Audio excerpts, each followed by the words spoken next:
Hoje, o STF inicia a discussão, veja bem, não é o julgamento, é a discussão, o debate sobre a prisão após a condenação em segunda instância.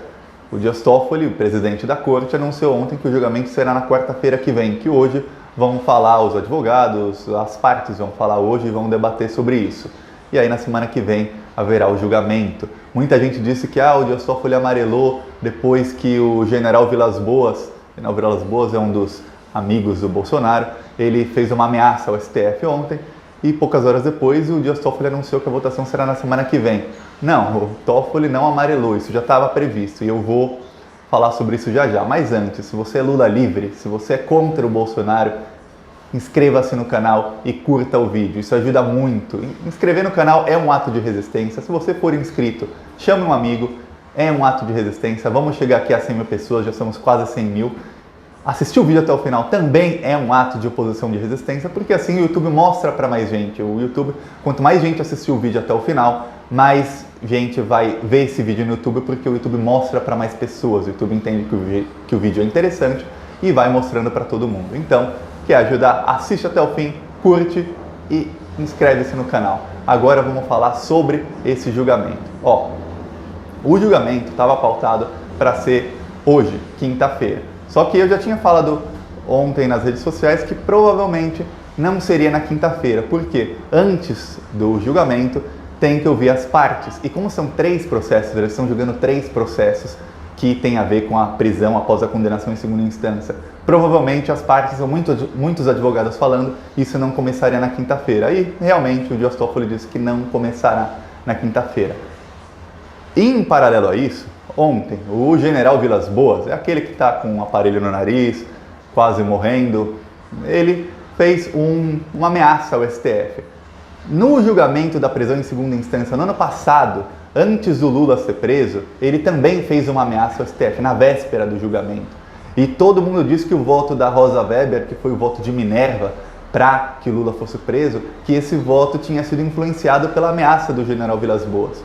Dessa vez, a ameaça dele, o tiro saiu pela culatra, o general Babão se ferrou, porque os ministros ficaram realmente irritados com ele. Novamente ele tenta pautar o STF, ele tenta influenciar uma decisão muito importante da corte, e o STF, na verdade, o que se diz assim no meio jurídico é que o STF não está julgando a prisão em segunda instância, o STF está julgando a si mesmo, o STF está julgando se eles têm coragem de fazer valer a Constituição diz, é cláusula pétrea, ou seja, não pode ser mudada por PEC, não pode ser mudada por projeto de lei, por nada. Só fazendo uma nova Constituinte e mudando a Constituição inteira para mudar isso. E a Constituição diz que o réu só é culpado após o trânsito em julgado, ou seja, só pode ser considerado culpado, só pode ser preso quando não houver mais recursos. E se ele foi condenado na segunda instância, não transitou em julgado. Por quê? Porque o julgamento não acabou, ainda cabem recursos. Se cabem recursos, ainda está sendo julgado. Então o réu não pode ser considerado culpado,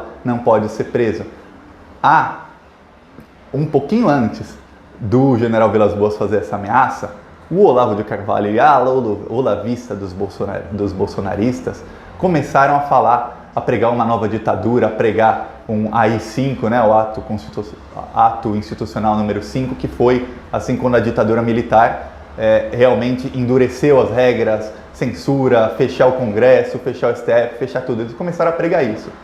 Quem começou isso tudo foi o Olavo de Carvalho, que é o guru do Bolsonaro, ele é o guru dos filhos dele. Os filhos dele estudaram com o Olavo de Carvalho, eles têm o Olavo de Carvalho como ídolo. E aí, ontem de manhã, 3 ministros do STF foram se encontrar com o Bolsonaro. Muita gente disse, o que eles foram falar com o Bolsonaro? Muita gente começou com teorias da conspiração, o que eles foram acordar com o Bolsonaro. Foi o Dias Toffoli, que é o presidente do STF, foi o Gilmar Mendes e foi o Alexandre de Moraes. Eles não foram fazer nenhum acordo com o Bolsonaro. Pelo contrário, eles foram reclamar, eles foram protestar, eles foram enquadrar o Bolsonaro, dizendo que é isso que o seu guru, o cara que está indicando o ministro, o Olavo de Carvalho, ele indicou o ministro da Educação, ele indicou outros ministros, então ele é uma pessoa importante para o Bolsonaro e para o governo, ele é o guru do governo. Ele é o principal estrategista do governo, uma pessoa extremamente burra, é o principal estrategista do governo Bolsonaro. O que esse cara está fazendo, pregando ditadura, pregando contra o STF. Então foi o presidente da corte, foi Gilmar Mendes. A gente sabe que muitos ministros no STF você pode chamar de covardes, eu posso chamar de covardes, eu posso aqui elencar dos 11 ministros do STF ou dos que eram do STF 1, 2, 3 anos atrás, quem são os covardes. Um que não é covarde é o Gilmar Mendes. Um que a gente pode não gostar dele ou gostar dele, não importa, ele não é covarde, ele não se curva a nada, ele foi lá. E eles foram enquadrar o Bolsonaro. O Alexandre de Moraes, que é o terceiro que foi lá, ele é nada mais, nada menos do que o relator do inquérito das fake news. Para quem não sabe, o STF fez um inquérito para investigar fake news contra a Suprema Corte, ou seja, quem que está manipulando a opinião pública contra o STF com fake news e quem que está desenvolvendo essas fake news e espalhando pelo Brasil. O Alexandre de Moraes é o relator disso e o que dizem é que eles estão chegando no Bolsonaro, porque a gente sabe, eu sei, você sabe, os bolsominions fingem que não sabem, mas quem está usando fake news sem parar toda hora são os bolsonaristas. E quem ataca o STF sempre que necessário são os bolsonaristas. A gente aqui da esquerda, a gente xinga, a gente grita, a gente fala contra o STF quando tem que falar, mas a gente não cria fake news, a gente não tem um aparato para ficar disseminando fake news para todo o Brasil. O Bolsonaro tem, todo mundo sabe disso. Então foram os três enquadrar o Bolsonaro. A presença do Alexandre de Moraes lá não foi qualquer outro, foi exatamente ele. Foi uma presença simbólica, uma presença estratégica do STF, porque o Bolsonaro sabe que ele está sendo investigado pelo STF, que o esquema de fake news dele está sendo investigado pelo STF, e ele sabe que isso pode causar a queda dele, pode causar a prisão não só dele, mas de vários envolvidos. Eu não acho, veja bem, Thiago, eu não acho que o STF tenha coragem de derrubar um presidente ou de prender alguém baseado nesse inquérito, mas eles podem avançar nas investigações e eles podem mostrar para a justiça, para a opinião pública, para o Congresso, ó, aqui tem crimes do Bolsonaro. Então eles foram lá enquadrar o Bolsonaro e dizer, ó, não vamos aceitar esse tipo de ameaça, esse tipo de pressão após um julgamento. Nós vamos julgar do jeito que queremos julgar, do jeito que entendemos que é certo. Então é muito, mas muito difícil que o STF vá se acovardar de novo, porque o STF percebeu o que acontece quando a Suprema Corte se acovarda. O que acontece é que a democracia rui, a democracia cai por terra. O STF sempre que se acovarda, ou a gente tem um golpe de Estado, ou a gente teve um impeachment que foi um golpe contra a Dilma, a gente tem a prisão política do Lula, que hoje todo mundo sabe que é inocente, hoje todo mundo sabe que foram cometidos vários crimes para investigá-lo e para julgá-lo, todo mundo sabe disso, então o STF não vai se acovardar. E o que dizem é que depois da nova ameaça do general Babão, do general lá moribundo, o que acontece é que ministros, inclusive ministros que tinham o entendimento de que, vou votar contra o Lula, vou votar para que a prisão seja após a segunda instância, eles estão mudando de opinião, eles estão querendo fazer valer a Constituição. Então, pode ser que seja uma goleada na semana que vem contra o Sérgio Moro, contra o Bolsonaro, contra o general Babão e contra todos eles, porque o STF perdeu completamente a paciência. Isso é bom? Bom, para soltar o Lula, isso é bom para fazer valer a Constituição, goste ou não da Constituição, para fazer valer o que está escrito lá, isso é bom. Então, o Bolsonaro fica acuado. Hoje o Bolsonaro também, ele está tentando pressionar o STF, então o enquadramento de ontem surte efeito de uma maneira, mas de outra maneira o Bolsonaro, ele não quer o Lula livre, porque o terror de Bolsonaro, o terror dele é o Lula livre. O Lula sendo solto, o Bolsonaro sabe que ele tem uma oposição forte, porque até agora o que acontece? O Bolsonaro está na guerra dele interna com o PSL, ele sabe que tem Rodrigo Maia, João Dória, Wilson Witzel, tem muita gente na direita querendo a cabeça dele, querendo o lugar dele, querendo ser presidente. Ele sabe inclusive que o Mourão sempre quis ser presidente, apesar do Mourão estar quietinho, mas ele sabe que ele não tem oposição real na esquerda. E todo mundo sabe que a esquerda é a maioria no Brasil. Nós da esquerda, nós somos maioria. Só que a esquerda não tem uma liderança. Por quê? Porque a liderança da esquerda está presa. Quem podia assumir um papel de liderança assim central seria o Ciro Gomes. Mas o Ciro Gomes está agindo como um completo imbecil desde a eleição. O Ciro Gomes, alguma coisa aconteceu entre o Ciro Gomes e o Lula que o Ciro Gomes não atura.